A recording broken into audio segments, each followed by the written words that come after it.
And welcome to this edition of the Native News Update on this Wednesday, October 2nd. I'm the host for today's program, Paul DeMaine, and many of the stories right here can be found in our publication News from Indian Country or online at IndianCountryNews.com. And here are some of the news stories for the day. Two artists created billboards showing a rifleman pointing at an iconic Kansas City sculpture of an American Indian on horseback have been taken down. The Kansas City Star reports that the billboards from artist Abe Bitterman drew complaints after they went up last week in the Crossroads Arts District near downtown. They were supposed to remain on display until October 21st, but were removed September 30th. Kansas City Indian Center Outreach Coordinator Moses Brings-Plenty had opposed the work as a symbolism of racism and hatred. He said he was very glad the billboards were gone. Bitterman rented the billboards and said on his website that, quote, the scout, unquote, sculpture shown on them depicts what whites wanted the American Indian to be. He says his work is confronting that narrative. Minnesota's moose herd is still shrinking despite the cancellation of this year's moose hunt. Department of Natural Resource researchers in northeastern Minnesota found more than two-thirds of young moose they tracked died in the first 4 months of life, according to the Duluth News-Tribune. Of the 49 calves fitted with GPS collars in May, shortly after they were born, 4 slipped their collars and 11 died of complications immediately following their capture, mostly because they were abandoned by their mothers, according to researchers. 24 of the remaining 34 calves died within 4 months. 16 were killed by wolves, 4 were killed by bears, 2 were abandoned, 1 drowned, and 1 died of unknown causes. Minnesota's moose population was thriving 10 to 15 years ago and numbered more than 9,000 as recently as 2006. The DNR and tribal resource agencies canceled this year's moose hunt for the first time in decades after aerial surveys showed moose numbers had plummeted 35% from the previous year.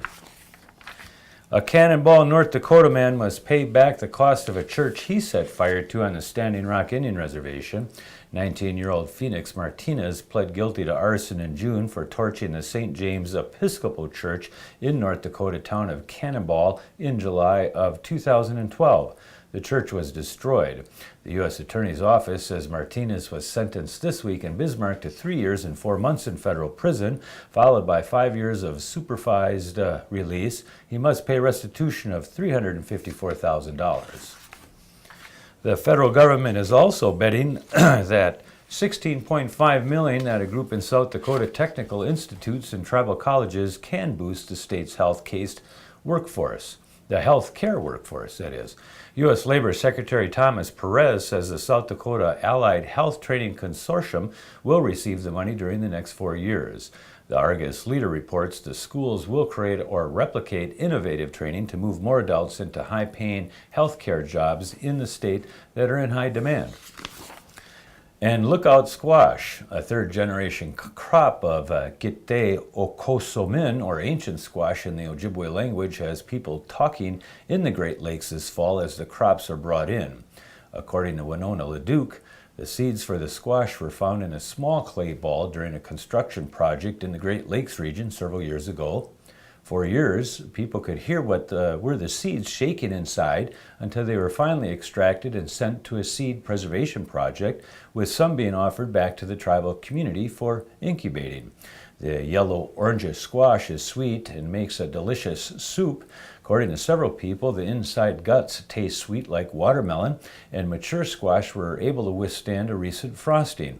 The squash, tentatively estimated to be over 20 pounds, was grown this year by the Lac-Courte Community College in Wisconsin, and another vine in a nearby Pinocchio Range is estimated to be 25 or more pounds as well.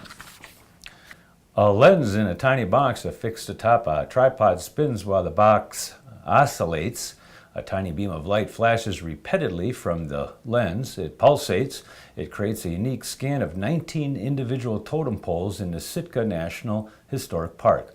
For 2 weeks this summer, this little box completed this process 3 to 4 times around each of the poles from the ground level and 3 or 4 times from the top of them. These aging poles, Most were created or restored in the 1930s, 40s, and 50s, and a few in the 80s are now being digitally preserved before they decay forever. The park staff has been modifying its preservation methods since it started caring for the poles in the 1930s. Michael Hess, a park ranger in Sitka, said that most of the poles are recarvings. Those recarvings were completed mostly in the 1930s through the 1950s. They've also used paraffin dips to slow the decaying process, as well as sealing, painting, treating, and recarving some pieces of the poles. And that's going to be another roundup of news from Indian Country on this edition of the Native News Update. We want to say miigwech for joining with us, and come back again soon.